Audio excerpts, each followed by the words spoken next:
Good evening, everybody, and welcome to tonight's program, What Happened to the Children? A brief history of colonization, intergenerational trauma, and genocide of First Nations in Canada with Dr. Michael Dan. My name is Ellie Rubenstein, and I'm the religious leader of Congregation Habanim. And I just want to make sure, Theodore, can everyone hear me okay?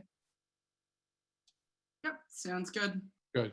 So my name is Ellie Rubenstein. I'm the religious leader of Congregation Habanim. And I'm here to welcome members of the general community, the Indigenous community, and the Jewish community to this important event. I want to begin by thanking all of our partners who made this event possible, especially our friends in the Indigenous community. The allyship we have cultivated with members of the Indigenous community is something we very much cherish and has been sorely lacking in Canada for far too long. I also want to thank our partners in the Jewish community, specifically Beth David, Beth Emeth, Beth Tzedek, and Har Zion congregations for sharing the details of this event with their members. We thought it was important to begin this evening dedicated to the history of First Nations of Canada and the grave injustices visited upon them by first hearing from a member of the Indigenous community. So I'd now like to introduce to you Bob Goulet, who will make some introductory remarks as well as perform a song to honor the spirits of those residential school children who never returned. Bob is a wonderful teacher and knowledge holder from Nipissing First Nations on Lake Nipissing. So Bob Goulet. Ojo nindwe mangadaduk, Jaquet Nishnakas, Migazi and Dodem, Nibissing Ojibwe and Ishnabe and Taganing Minwa Nipissing First Nation, Yindonje. I want to thank each and every one of you for joining us tonight. And this is an incredible start to this work, this reconciliation work that we're doing together. In this way, we are honoring those that did not come back from residential schools. And that's such an important thing.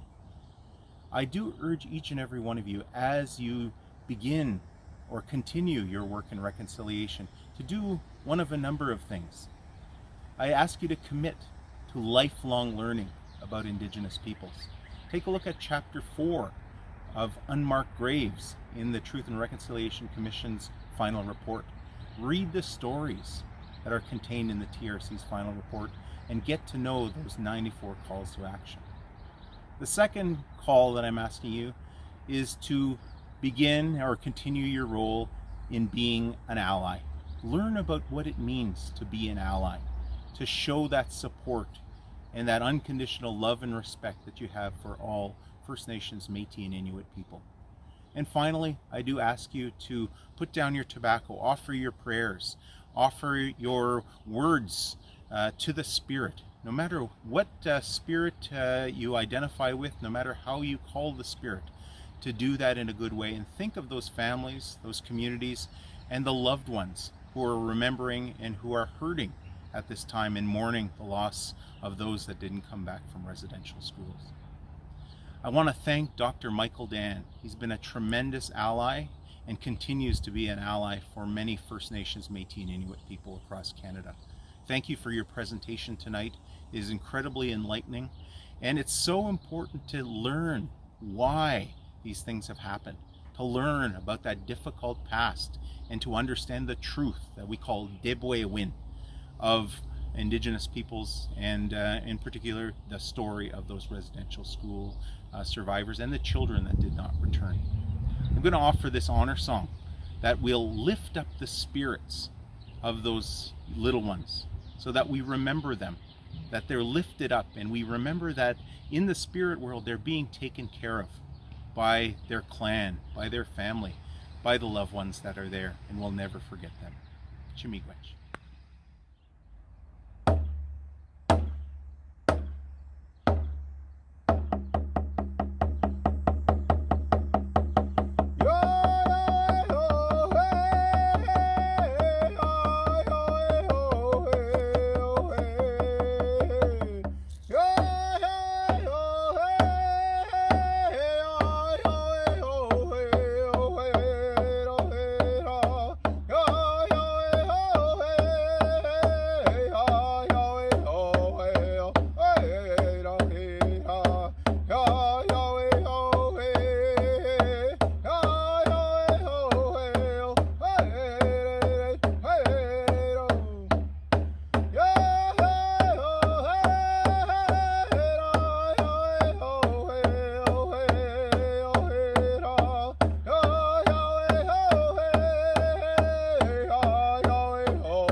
Miigwech Kina for joining us this evening. I want to wish you all a great evening. Miigwech, Shalom. I wish you peace. Yikanagana, Miigwech. Thank you, Bob, for your, as usual, wise and eloquent words and moving musical presentation. Now, to introduce our keynote speaker, I'd like to call upon Bernie Farber, who was for many years the CEO of the Canadian Jewish Congress, and he is currently the chair of the Canadian Anti-Hate Network, and also a very much active and beloved member of our synagogue, Congregation Habanim. One last technical point, if you have any questions, please pose them directly to me in the chat box. We'll try to get to at least some of them at the end of the presentation. Bernie, please. Thank you very much, Ellie, and thank you for inviting me to do this. Michael Dan has been one of my real fine best friends for, God, more than a decade now. And I'm not going to do the usual. I'm going to read all this wonderful stuff about him, because I could really sit and talk about Michael for much of the evening. But here's what I really want you to know. I want you to know that when Bob Goulet spoke about allyship, Michael Dan is an ally. He understood the issue of First Nations and Indigenous people well before many of us even understood what was going on. Michael was started off as a doctor in neurosurgery, of all things, and worked hard as a doctor, and left to go back to his father's business of pharmaceuticals. He had also, on top of getting his MD, also worked as or his PhD in experimental medicine at McGill University. Got an MBA at Tulane. This is a bright man who understands things, and on his mother's side had experience and an understanding of First Nations that drove him as a philanthropist to do better, to drive Canadians to better understand what Indigenous people go through, what their history is, and what they are all about. And I accompanied Michael. I worked with him for 3 or 4 years at Gemini Power, where Michael had kind of this saying. I mean, amongst other things, I helped him run the Paloma Foundation, which dealt with homeless youth. I mean, Michael really had a hand in virtually many charitable aspects that you can think of. But Indigenous people, I think, has always been his first focus and his first understanding and his first love. And he has taught me how to better understand in the Indigenous way of life, accompanying him to various reserves, understanding from Michael that all you have to do, which is very much unlike me, is to sometimes just be quiet and listen. All you have to do when you're with Indigenous people is to just learn and trust. I'm just going to tell you this one small story. We were at a reserve in Northern Ontario, and it was late in the evening, and we weren't sure how we were going to get back to the reserve because we had gone to an island to do some work. And the people from the reserve said, "We'll just pick you up, just be there." I kept on getting more and more nervous, and Michael just kept on saying, "Doesn't matter how dark it gets, it doesn't matter how late it is, they will be here to pick us up, just trust." And sure enough, that is exactly what happened.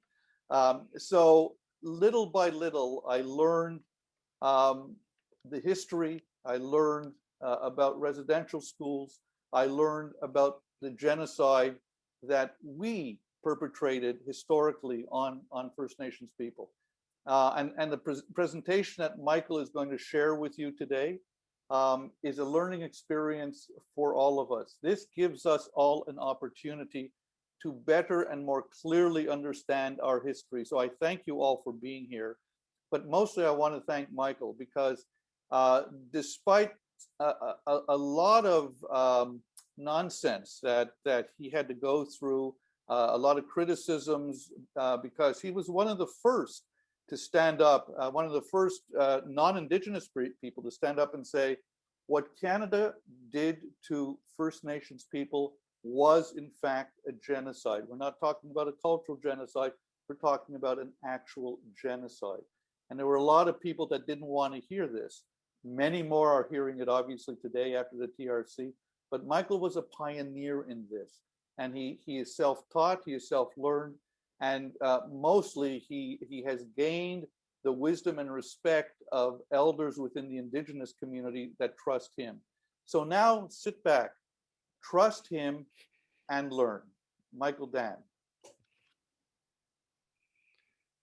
Well, thank you, Bernie. We only have an hour and you used up a quarter of it. I was given Some of those minutes. some of those things you said about me are true. I want to thank Bob Goulet for that beautiful honor song and Ellie for organizing this. Can you hear me all right? Okay, great. So I'm going to try to share my screen here. And can everyone see that?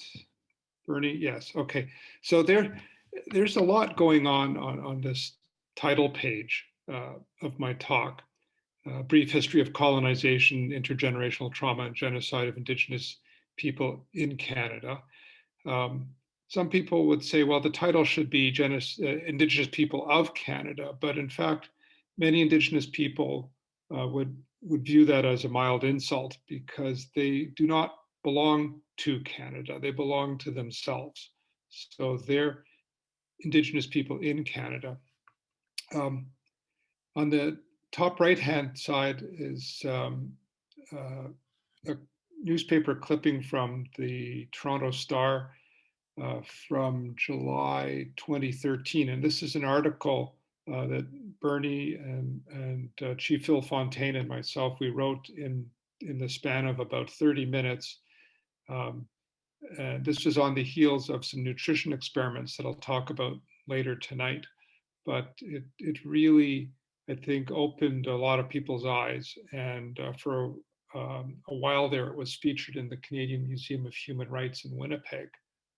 And then below that is a painting by a residential school survivor, Freddie Taylor, from Curve Lake First Nation. And it's a painting of the Mohawk Institute in Brantford. And you can see clearly that the building is upside down. And you don't have to be a psychiatrist to understand the significance of this. This is a place where wrong was right and where right was wrong. And so where the values were completely inverted, and it's overflowing with tears. And the number there, 39, is the number that Freddie was given when he entered the residential school. He wasn't known by his Indigenous name. He didn't have an English name. He was just known for the 11 years that he was there as number 39. So let me try to advance my slides here.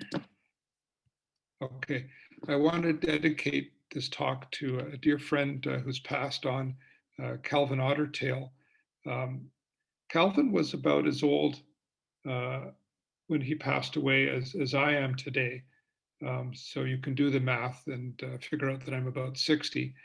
And even though he lived in a pristine environment for most of his life, he was a residential school survivor. And I think that experience took many years off of his life. And he taught me a great deal about Indigenous people. I also have a disclosure to make. I'm a director on the board of Inspire.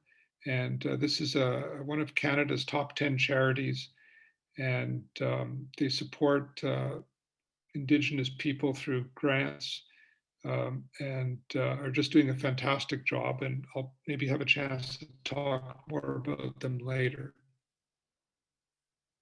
I do want to say one thing, I guess since it's 2021, there might be some triggers in this talk for some people, both Indigenous and non-Indigenous, but I think you know that already. So briefly, who are the Indigenous people in Canada? Section 35(1) of the Constitution of 1982 talks about Aboriginal people. The name has changed slightly over the years. But basically, we have First Nations, and today there are, I'm sure, at least 1 million of them. 51% of them live off the reserve, so the majority of them are off reserve. 25% are non-status Indians, so they're not governed by the Indian Act. There are only about 65,000 Inuit in Canada, and there are some American football stadiums that can hold more people than that. So it's a very small number. And then the balance are the Métis, and the total is around 2 million. Um, and these are just not only are they ethnic categories, but these are actual nations in the full legal sense of the word, because many of them have signed treaties with Canada and with the British Crown. And only a nation can sign a treaty with another nation. So that's an important concept. So today, there are 634 individual First Nations scattered across the country, 65 different languages, 11 major groups, vast social and cultural differences between the groups. On top of that, not all Indigenous people in Canada have signed treaties, ceded territory, live on themselves to be Canadian. Now, let's talk now about the state of Turtle Island, which is the name that Indigenous people give to North America because it looks a bit like a turtle, just about a year before Columbus set foot here. And in the territory that would later become Canada, there were 2 million people. So you can see already that in spite of everything, the numbers have moved back up to what they were prior to contact. Their societies were complex, they were self-governing, they were economically self-sufficient, they had extensive trade networks throughout Turtle Island. They possessed a multitude of languages and oral traditions, but there was no writing system, there was no alphabet. Generally, their health was better than Europeans. They lacked bronze, iron, steel. There were no horses here before the Spanish arrived. The future Canada never really asked to be discovered. Sorry, let me try to advance this.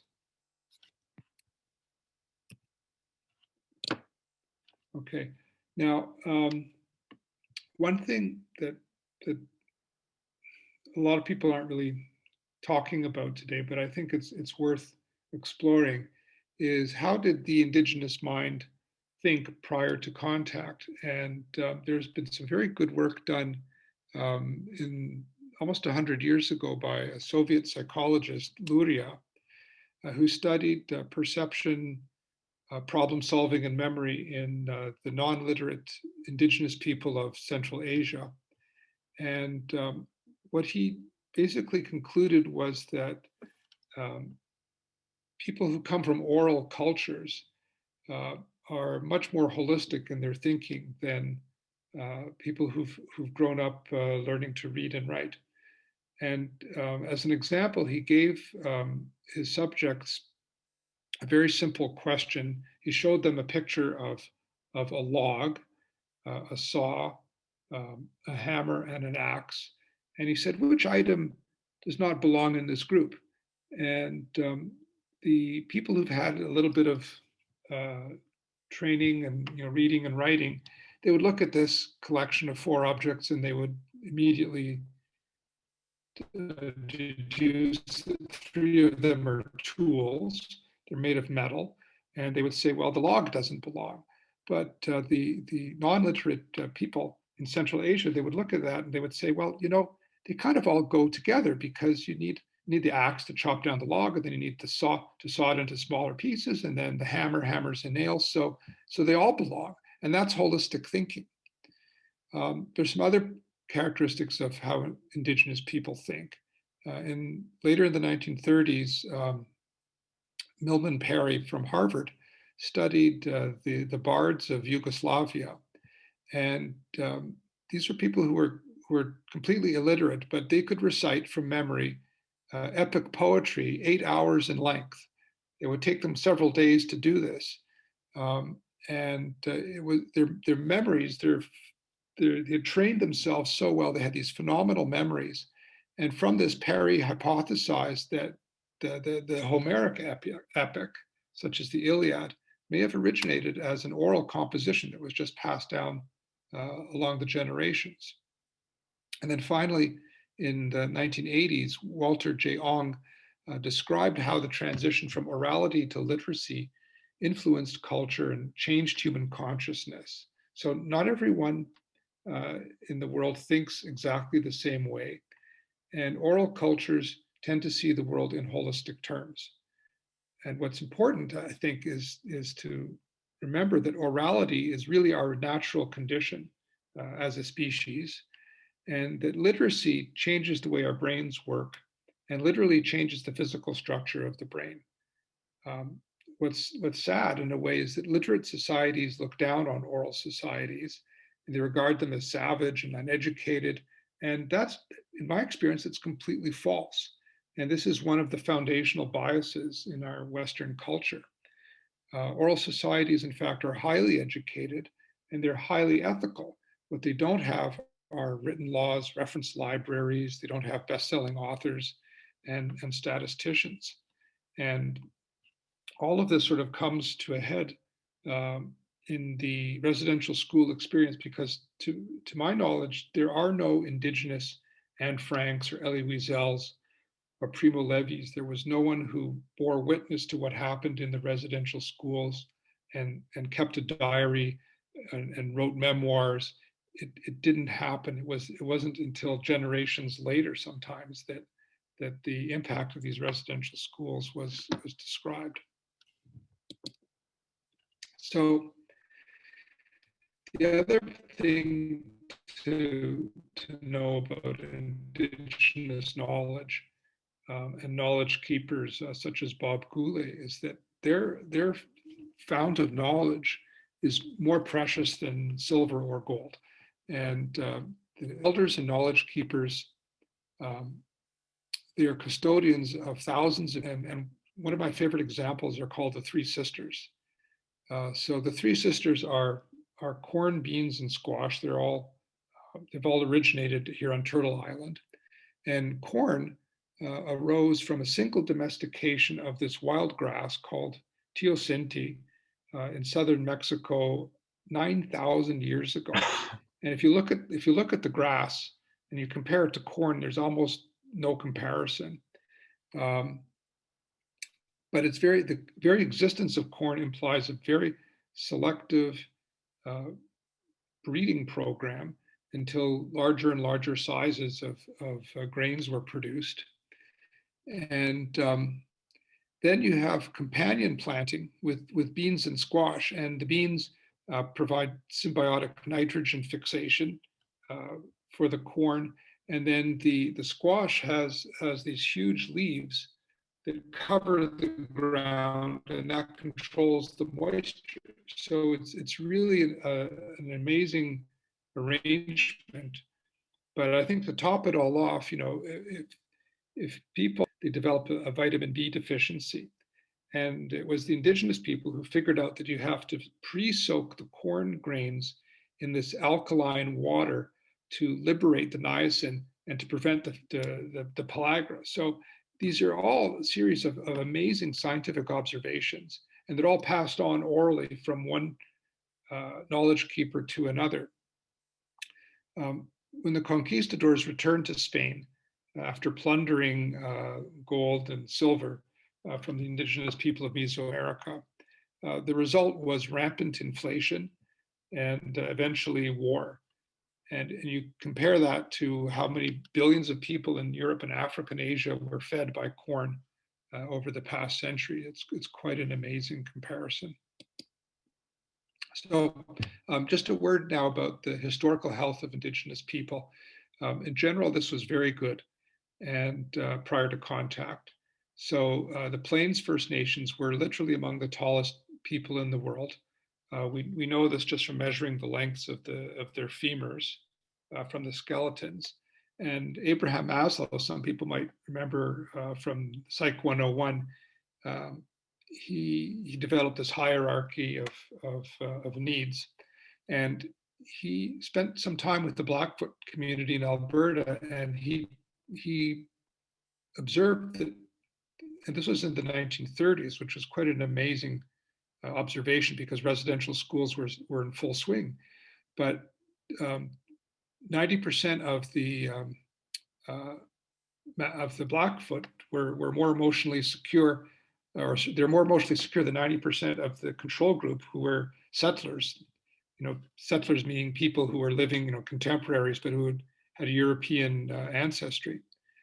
So what happened to Indigenous health is absolutely tragic, and it's really, a historical catastrophe, how the number of diseases that were introduced to Turtle Island as a result of contact with Europeans. And I think the worst among them are chickenpox, and smallpox, and even influenza was a terrible disease, and the common cold they never had.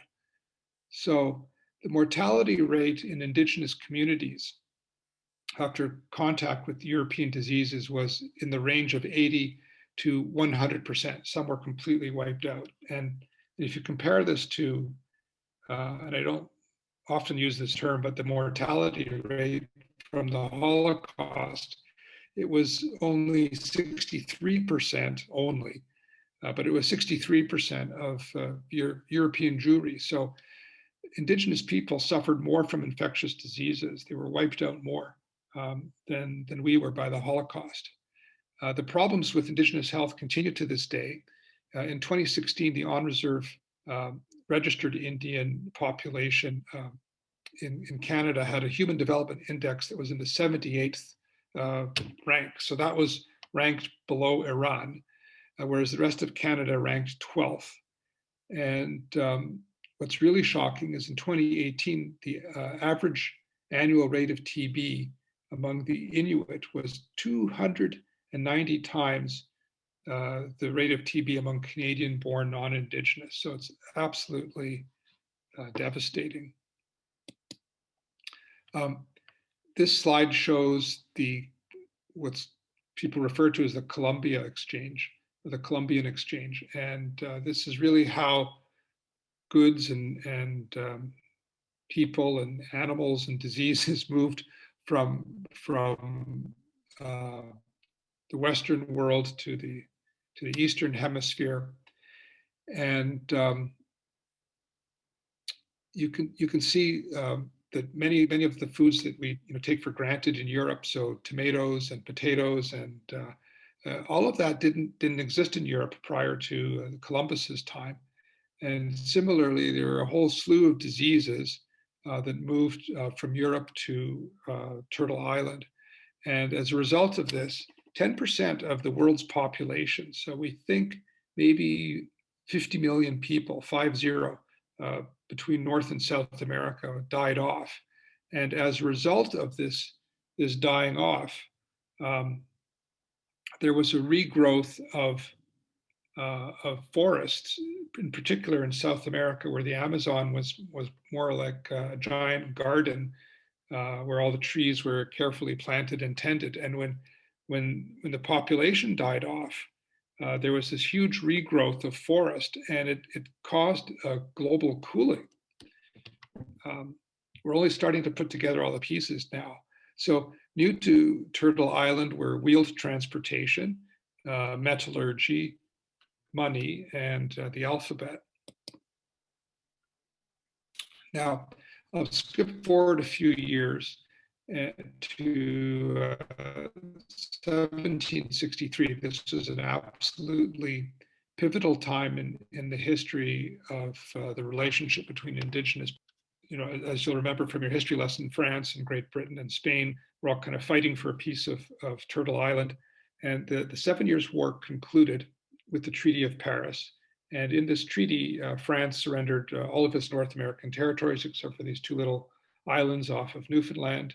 And it regained possession of Guadeloupe, and I think at the time was quite pleased because there was sugar growing in Guadeloupe, and Canada they just saw as this giant cold wasteland.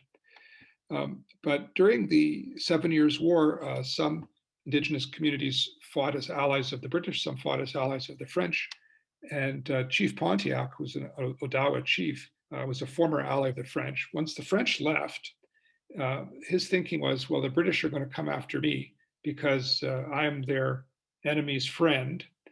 So he started a rebellion and he started burning down British forts. And he was quite successful in doing this.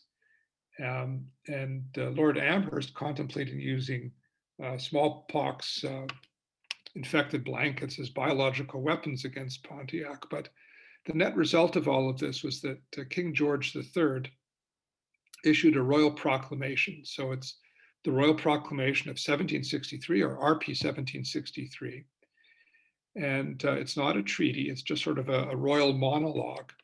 And in this royal proclamation, he mentions, quote, several nations or tribes of Indians. So the words nation is there in the royal proclamation. And this is absolutely pivotal in our understanding of the legal process going forward. So the key concept in RP 1763 is this concept of Aboriginal title. And basically what it means is that Indigenous people, quote unquote, own the territory of North America, that's what they called it then, just by virtue of having always been there. And the title to the land can only be surrendered to the Crown, and it can only be surrendered through the treaty process. And this is still applicable today in the Canadian Constitution. It mentions specifically RP 1763. So on the left here, this is a picture of the Royal Proclamation, and the English is pretty good. You can read it and understand it. It's quite short, but it's an absolutely pivotal document. Some Indigenous people refer to it as the Magna Carta of Indigenous rights. And on the right here is a picture of what North America looked like in 1763. So in red are the British colonies, including the colony of Quebec, which was just newly acquired. And the assumption here was that Aboriginal title was already extinguished in all of this part east of the Appalachian Mountains. But west of the Appalachian, you literally have the words Indian country. And this is land that still belonged to Indigenous people by virtue of Aboriginal title, and it could only be surrendered to the Crown through the treaty process.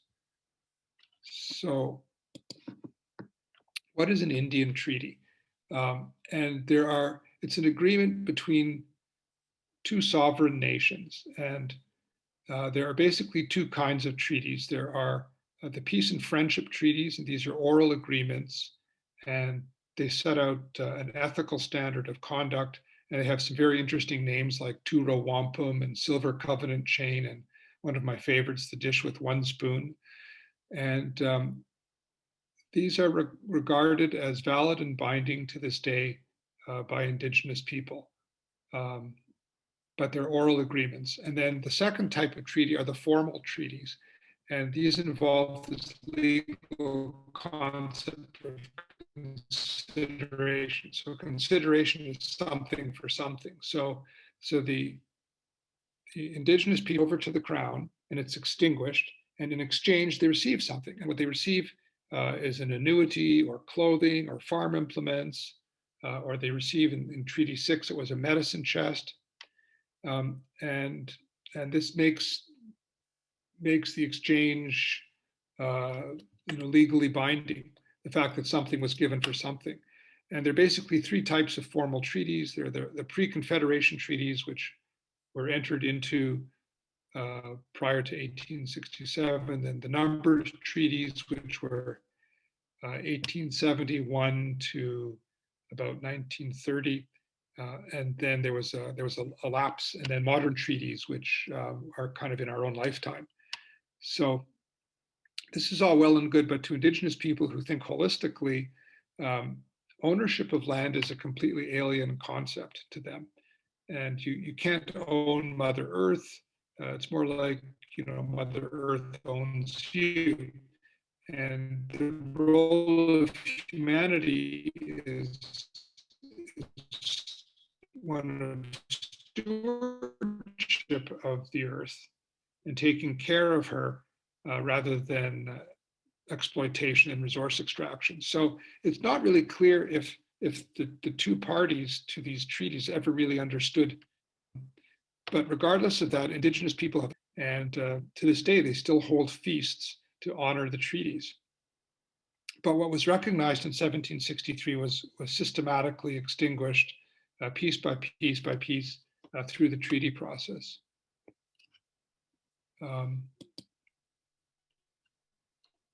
I'll skip forward a little bit to 1867. So what's going on now, of course, everyone remembers this is the date of Confederation. Sir John A. Wishes to halt the expansion of the Americans. They just recently bought Alaska from the Russians on June 20th, 1867. So we missed it only by a few days, which is a pity. In fact, the Americans even had their eye on Greenland at the time. And Macdonald's dream was to build a transcontinental railroad close to the US border, but just a little bit above it, to act as a barrier to American expansionism, even though the natural flow of people and goods was always north-south. And at the time, the Hudson's Bay Company controlled about 40% of the land mass of the future Canada by means of this royal charter that dated from 1670. So the only way Macdonald could get his hands on this was to retire the charter. And Canada agreed to pay the Hudson's Bay Company £300,000, which was a huge sum of money, to compensate them. It was a very complicated transaction. The Crown had to act for intermediary. But the key here is that in the area that would later become Manitoba, you had Louis Riel, who really resisted this change of ownership of the territory because he believed that Canada would not treat the Métis fairly. And this eventually led to the Red River Resistance. So because of the issues with the Métis, Great Britain, they stalled the sale of Rupert's Land. Louis Riel became the father of the province of Manitoba. So this is a map of what the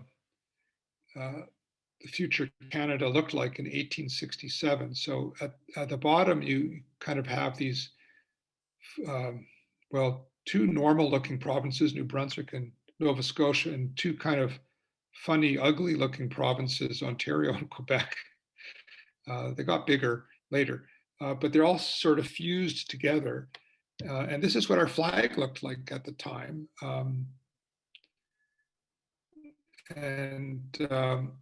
Above this is this gigantic landmass that's controlled by the HBC, the Hudson's Bay Company. And then to the west is British Columbia. North of that is the Northwestern Territories. And then to the east are PEI and Newfoundland, which are controlled by Great Britain. Move forward a little bit now to the early 1870s. And Macdonald is trying to build his railroad, and the Crown instructs the Dominion of Canada to straighten things out with the First Nations. And so the treaty process continues, and you have treaties 1 through 7 that are negotiated between 1871 and 1877. And around this time, the buffalo are vanishing from the prairies. And it's very clearly documented that Sir John A. Withheld food rations and starved First Nations into signing treaties and moving on to reserves in order to make way for the railroad. And today we would describe this as ethnic cleansing. And interestingly enough, the numbered treaties don't include most of British Columbia. The treaty making process just kind of stopped in British Columbia because they had a Lieutenant Governor, Joseph Trutch, who was an absolutely unapologetic racist. And he denied the existence of Aboriginal title. He thought all Indigenous people were savages. He refused to sign treaties, and things kind of just stopped. And the repercussions of this, both positive and negative, continue to this day. And there was a very famous Supreme Court case, Calder, in 1973, that just cracked open the door to Aboriginal title, because it went back to, it cited the Royal Proclamation of 1763, and some smart lawyers figured out that yes, the First Nations in British Columbia basically still own the place. So this is a map of the parallel universe. I'm calling it the parallel universe of the numbered treaties. And school children, non-Indigenous school children in Canada, they learn the shapes and of all the provinces and how they fit together. But Indigenous school children, and learn, in addition to learning that, they also learn where the treaties, how the treaties all fit together. And you can see most of Eastern Canada is not included in the treaty process, because that was deemed to have been already, Aboriginal title was extinguished there. And then British Columbia and the Yukon are not included in the treaty process either. And then in 1876, Canada completely changed the game with Indigenous people by passing the Indian Act. So it's important to understand that the Indian Act is not a treaty, it's a unilateral decision by the Government of Canada. And it's basically a bureaucratic hammer for regulating the lives of Indigenous people, First Nations, in particular, who signed treaties and who didn't sign treaties. And the first iterations of the Indian Act were absolutely draconian. So Ottawa determines who is and isn't a status Indian. Status Indians are considered wards of the Crown, so basically legally children without voting rights. If they wanted to gain the right to vote, they would have to lose their status. If they were living on reserve, they could not own the land. Status Indians couldn't leave the reserve without permission of an Indian agent. They couldn't hire a lawyer to litigate a land claim. They couldn't sell produce to non-Indigenous people, etc. They couldn't wear their traditional clothing. They couldn't perform traditional ceremonies. And band membership and band governance were controlled by Ottawa. So the Indian Act basically destroyed the remaining political and economic institutions of First Nations. And then here's what Sir John A. Macdonald had to say about his treaty partners in 1883. And I'll let you read this in the interest of time. It's a pretty devastating quote. And then by 1885, the health of Indigenous people and the numbers in Canada was really at an all-time low. So there were only 185, and this is a country of 10 million square kilometers.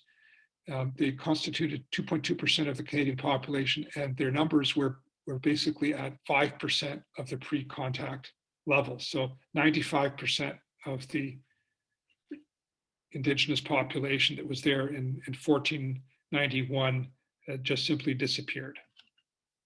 In the prairies, virtually 100% of the First Nations were starving and infected with tuberculosis, and this includes children. And virtually all of the buffalo were gone. So it was a very, very bleak world in 1885 for Indigenous people. And I think, the rationale here, Canada's rationale was that they're headed for extinction anyway. So maybe the most humane thing would be to just assimilate them as quickly as possible into the Canadian body politic. But I think unofficially Canada just wanted them gone and just wanted their land. This fellow whom we talked about earlier, Dr. Peter Henderson Bryce, was sent to Indian Affairs. Bryce was really the father of public health in Canada. Originally, well, he wrote the Public Health Act for Ontario, and then he was seconded by Ottawa. And he was sent on a tour of the residential schools in Manitoba and the Northwest Territories. And during this tour, he found that the mortality rate from tuberculosis was 24 to 69%, which is just an astonishing number. And this is now the pre-antibiotic era, but he recommended some very basic public health measures, sort of similar to the ones we would take today against COVID-19. And Duncan Campbell Scott absolutely refused to implement Bryce's recommendations, despite the fact that Canada had a fiduciary duty to the children and had signed treaties with all of their ancestors. And Canada chose not to modify its policy of apprehending Indigenous children and placing them directly in harm's way by putting them in these overcrowded, tuberculosis-filled residential schools. So this is basically what Canada did. Here we have a slide. These are two mothers. You have the Indigenous mother on the left, the European mother on the right. They're both holding children using very similar technology. In fact, the European mother probably borrowed the idea from the Indigenous mother. Both of these children are happy and they're well nourished, and the mothers are looking at them in a loving way, and there's a lot of bonding going on. And Canada said that the Indigenous mother and that mother-child relationship has to be broken and permanently broken in order to civilize the Indigenous child. And that, in essence, is a form of genocide right there. When you're destroying a people by destroying motherhood and the mother-child bond. This is a photograph of Duncan Campbell Scott. It was taken by Yusuf Karsh, a very famous photographer. And this is what he had to say. And I am going to read this out. It is readily acknowledged that Indian children lose their natural resistance to illness by habituating so closely in these schools, and that they die at a much higher rate than in their villages. But this alone does not justify a change in the policy of this department, which is geared toward the final solution to our Indian problem. When I first read those words, I just about fell off my chair. Duncan Campbell Scott was celebrated during his lifetime as a Confederation poet. He had a sort of a secret life outside of his life in the Department of Indian Affairs, or maybe it was the other way around. But he was, in 1922, the president of the Royal Society of Canada. He received honorary doctorate degrees from the University of Toronto and Queen's University, and he was made a companion of the Order of St. Michael and St. George, which is one of, it's a British order of chivalry. And his words were absolutely genocidal in 1910. Similar language, of course, was used a few years later. And he kind of set the tone for years to come in the Department of Indian Affairs. And between 1942 and 1952, Canada was conducting nutrition experiments on First Nations in residential schools. And this story came out in 2013. A nutrition historian named Ian Mosby broke the story. And what's really sad is that they were partially supervised by a Toronto as one of the leaders of nutrition science in Canada. Thousands and thousands of lives. And there's even a plaque in his honor at Sick Kids. And basically these kids were placed on special diets, some with vitamins, some without vitamins. They were denied basic dental care to see if their gums would bleed. None of it was done with their knowledge or with the consent of their parents, who were themselves treated as children by the Crown. And the survivors of these experiments, these nutrition experiments, all they can remember from residential school is that they were hungry all the time. It's an appalling situation. And even to this day, many Indigenous people are struggling with their relationship with food. They have obesity and diabetes. And I think this is a form of an intergenerational eating disorder among residential school survivors and their descendants. To add to the irony, in 1946, John Peters Humphrey, who was a professor of law at McGill, prepared the first draft of the Universal Declaration of Human Rights. And this is probably the most cited legal document ever drafted by a Canadian. And while this was going on, back home in Canada, Status Indians were treated as wards of the Crown, and their children were forced to attend residential schools. In the 1960s, Indigenous children, who graduated from residential school, were struggling to, as parents themselves, because when they were in residential school, they were never touched, they were never held, they were never comforted by an adult, so they didn't know how to do this with their own children. They lacked proper parenting skills, many of them, and so social workers would descend upon reserves, and over the course of these years, more than 20,000 children of the residential school survivors, so this is now the second generation, they were apprehended and they were placed with non-Indigenous families. In 1985, the Kimmelman report referred to this as, quote, cultural genocide, but this is actually a technically incorrect term, because forcibly transferring children from one group to another is a form of genocide. And sadly, to this very day, Indigenous children are 12 times more likely to end up in the child welfare system than non-Indigenous children. So just think for a moment, like what would we call it if Canada apprehended 20,000 Jewish children and forced them to live with Christian families?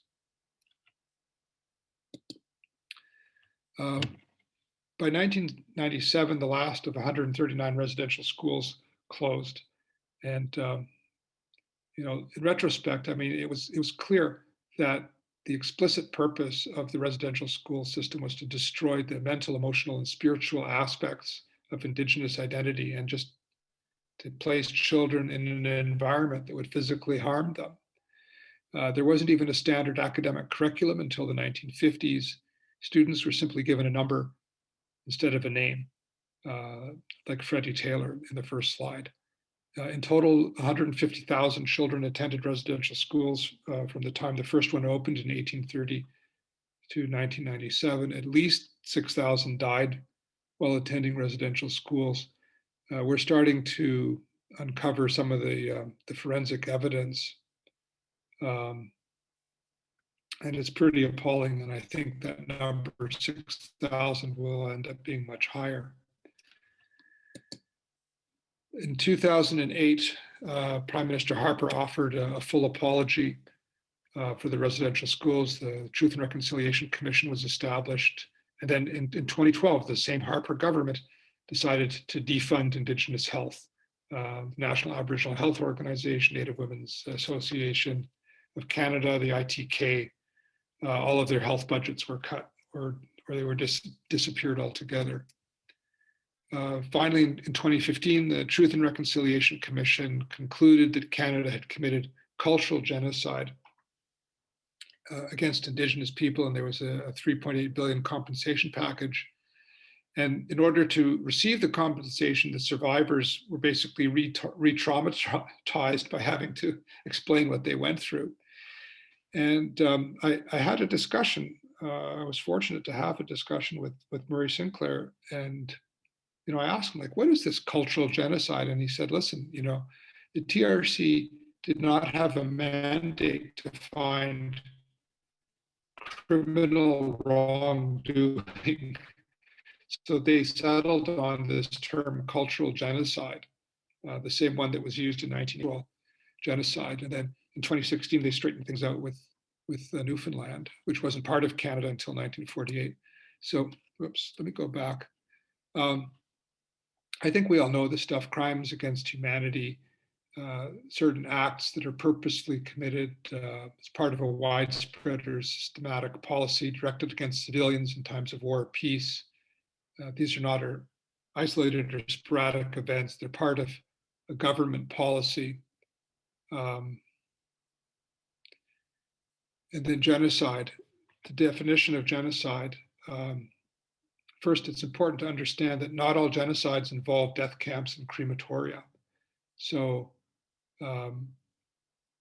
the intent can be to destroy in whole or in part a national, ethnical, racial, or religious group by killing members of the group, causing serious bodily harm or mental harm to members of the group, deliberately inflicting on the group conditions of life to bring about its physical destruction in whole or in part. And this is a description of residential schools, essentially, imposing measures intended to prevent births within the group. Canada did that too as part of a policy. Forcibly transferring children of the group to another group, that's the 60 scoop. So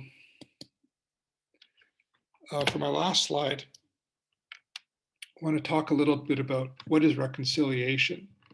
And if you think about it, reconciliation means repairing a relationship. And for many non-Indigenous Canadians, you know, their response is, well, I don't even have a relationship with Indigenous Canadians. So how am I supposed to repair something I don't even have? Well, I think it's time we develop a deeper relationship with Indigenous Canadians. But we have to begin by understanding the historical facts. And, you know, we have to wear this now.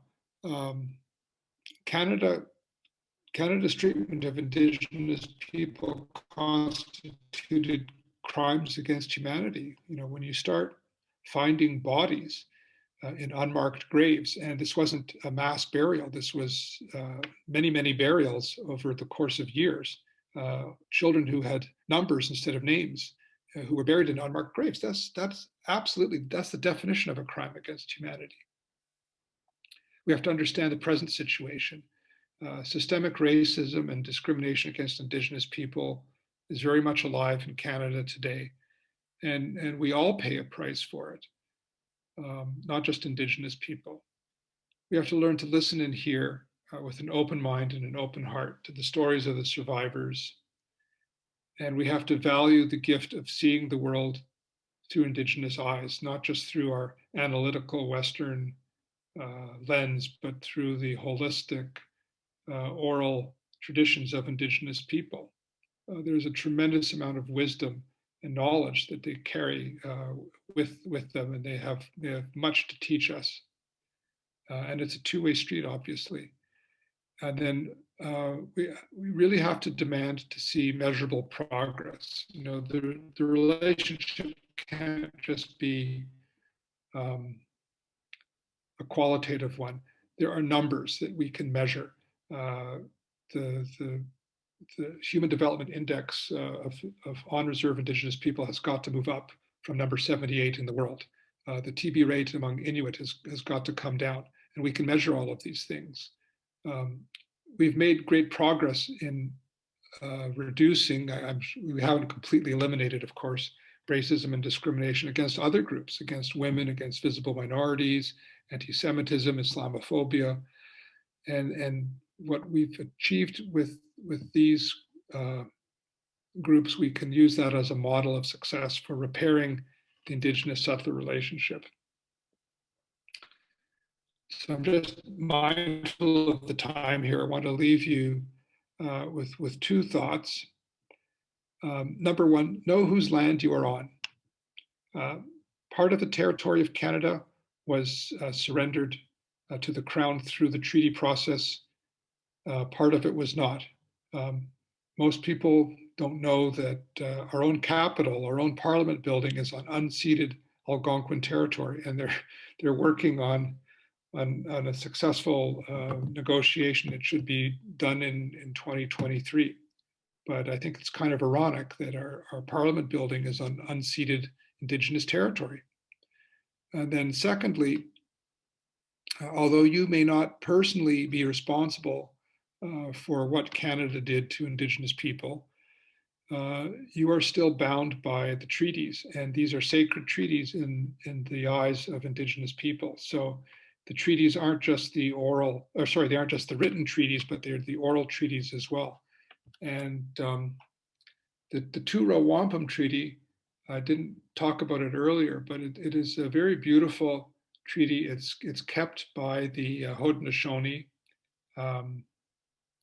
also known as the Iroquois, and it's a white background with two purple parallel lines, and running, horizontally through the wampum belt, and these represent the indigenous canoe and the Western boat, and they're sailing down the river of life together, and they're respectful of each other, and they're not interfering with each other, and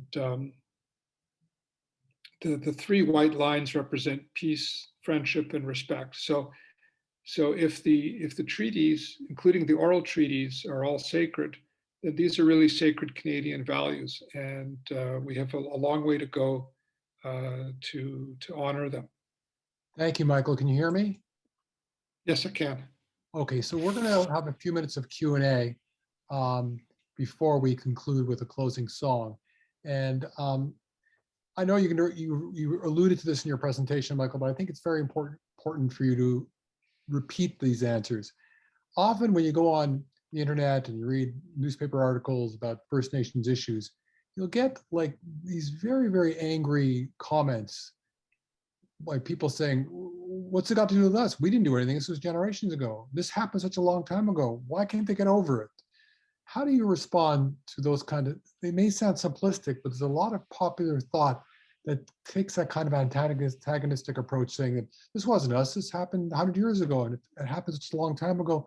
Why can't they just get over it? How would we respond to convince somebody who makes those kinds of comments on the chat forum and the internet?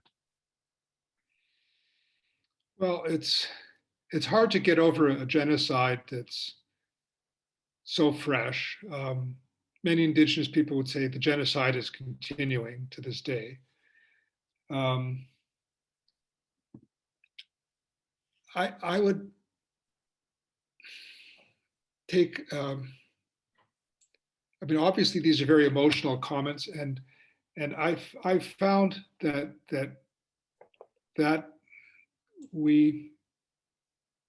maybe we should shift the discussion a little bit away from and just look at because the justice argument doesn't work on everybody, but I think an argument that hasn't been tried enough is simply this: Indigenous people are maybe 5% of the Canadian population, but if you just look at the impact of generations of oppression and racism and discrimination, it's had a devastating impact on their health.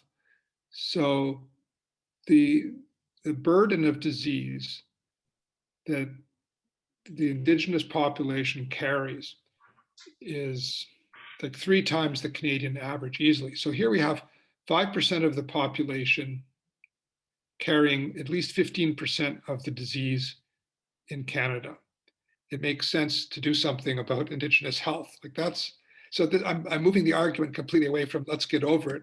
And I'm saying, let's just do something about it. Let's address in a very systematic way and in a measurable way all of the issues that we can address. And things like clean water and housing. I mean, these are not, again, Indigenous housing, you have to go to reserve, you have to see a house where there's like 20 people literally in a space that's designed for 4 or 5, taking turns sleeping in the middle of winter with poor ventilation. And you say, yeah, of course this is going to impact their health.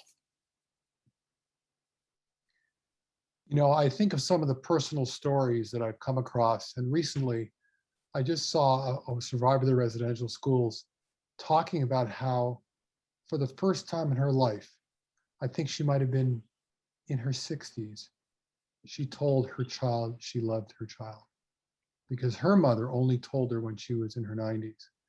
And I think of those moments of tragedy where a child her entire life almost didn't hear her mother saying she loved her because it was cut off so unnaturally. There's some stories that you come across in your history of studying the interaction with First Nations and Canadians that touch your heart like that can symbolize how difficult that relationship was? I think there are many stories like that, and you know, one writer comes to mind, Richard Wagamese, and his book Indian Horse. But I mean, this is, you know, we have similar situations in our community with Holocaust survivors who are unable to express affection towards their own kids. They have survivor guilt. I mean, there's so many similarities and differences, major differences. But I think, you know, well, I don't think it's coincidence that Habonim, you know, as a congregation founded by Holocaust survivors, would have such natural empathy for Indigenous people, but we share that much in common with them. It's not by chance. And as a son of a Holocaust survivor yourself, do you get offended when people compare the Holocaust to the genocide that happened to the First Nations? I don't, not really. I mean, they're different, they're qualitatively different genocides. I mean, we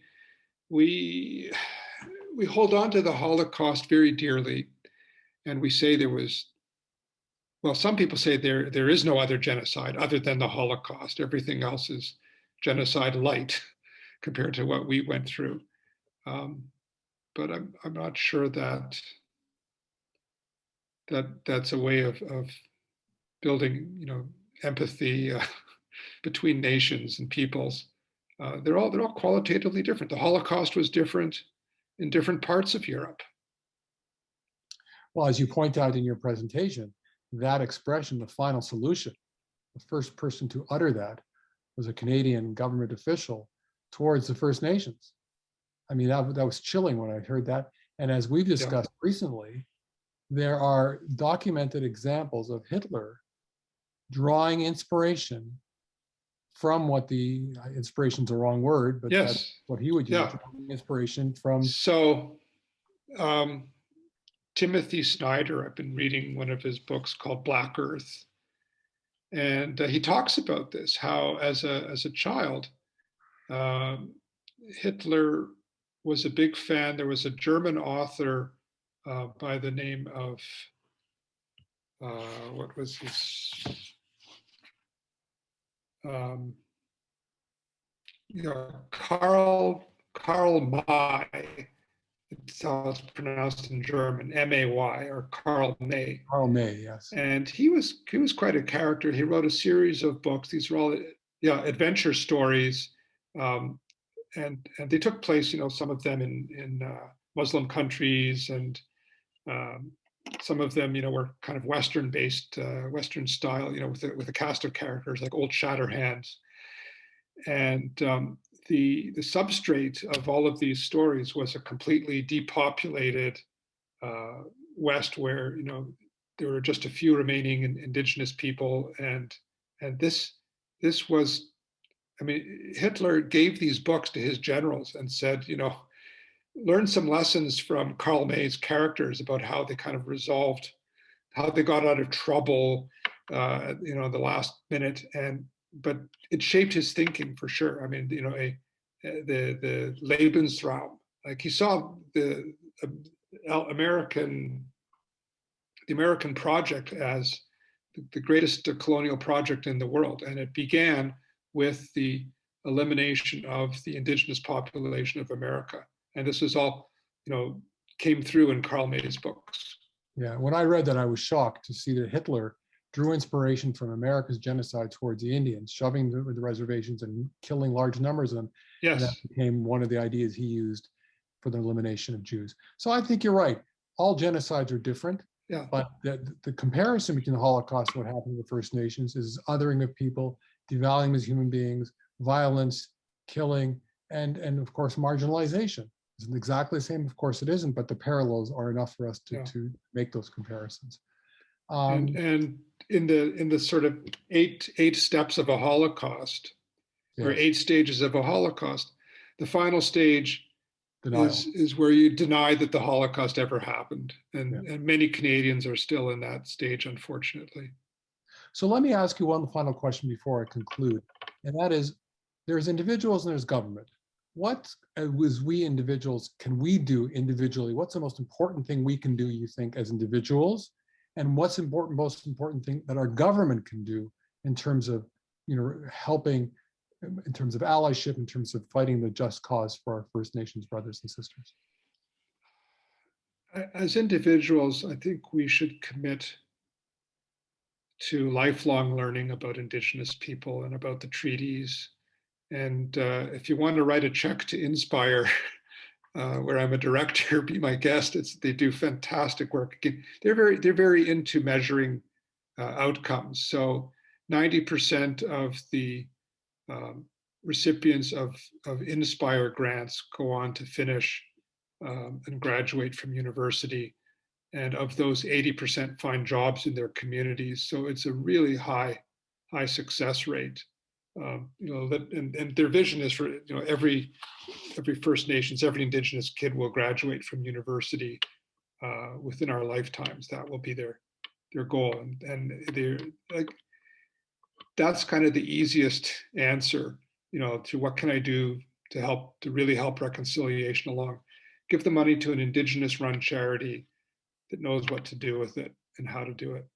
But I think in terms of our government, I would like to see the Indian Act abolished, which will create a lot of chaos, because it doesn't mean the treaties are abolished, but the Indian Act is this brutal administrative tool. Now, it's gotten a lot better over the years. But I heard former Prime Minister Paul Martin talk publicly about this, and he said, like, just abolish the Indian Act.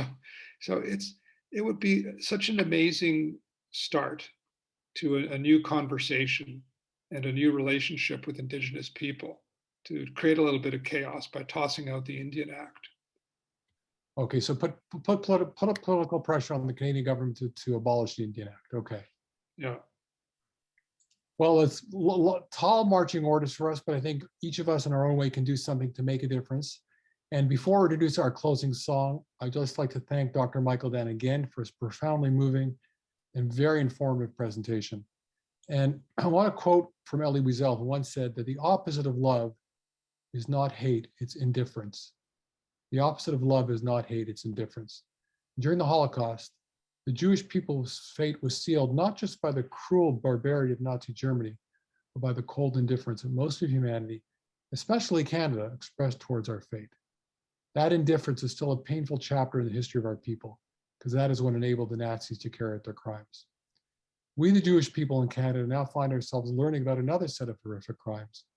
And it's by listening to people like Dr. Michael Dan and Bob Goulet, and learning as much as we can about this difficult history that took place in our land with regard to First Nations, by not turning away, by not remaining indifferent in the face of such injustice, that I believe the road to healing may finally begin. So again, thank you all for participating in tonight's program, and thank you to our audience as well for your interest. And let me conclude by saying that sacred music plays a central role in both Indigenous and Jewish life. We began this evening with a moving musical piece from Bob Goulet of Nipissing First Nations. So we'll now conclude this evening with one final piece of music from our congregation's cantor, Aviva Reisky, and accompanist Tom Bellman. The musical piece is based on Psalms 89:3, which has the words Olam Chesed Yibana.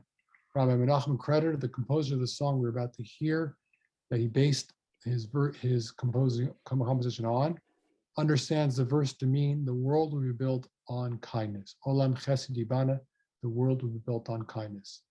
If only hundreds of thousands of children who pass through the residential school system were treated with kindness, compassion, and with love that they so richly deserved. If only. But for the children of today, it's not too late to start now. As a powerful declaration we're hearing from First Nations reminds us, every child matters. Every child matters. Good night, Shimi Gwich, Lech Shalom, go in peace. We now close with Olam Chesed Yibana, the world should be built on kindness.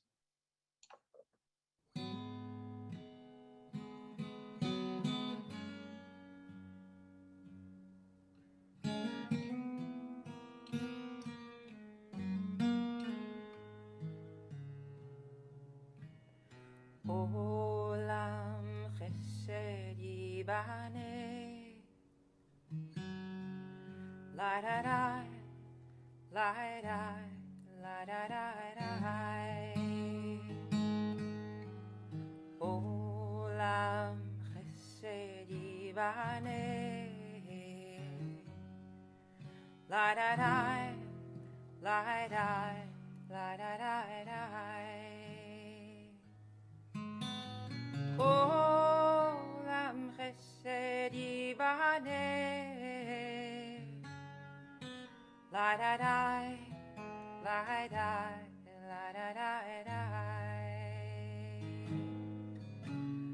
Olam chesed yivane, la da da, la da, la da da da.